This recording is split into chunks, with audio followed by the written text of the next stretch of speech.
या गावातून बोलत आहे। काल जे आपण व्हिडिओ घेतलेले आहेत या जाग्यावरचे तेच आता इथं पाणी वसरलेलं आहे।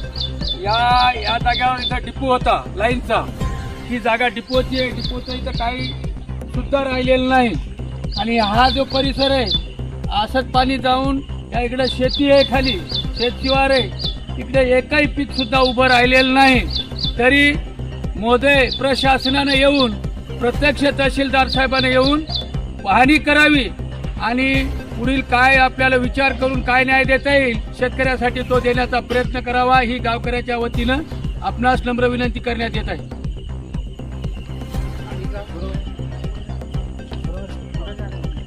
नाही बोलायचं नाही, पाहू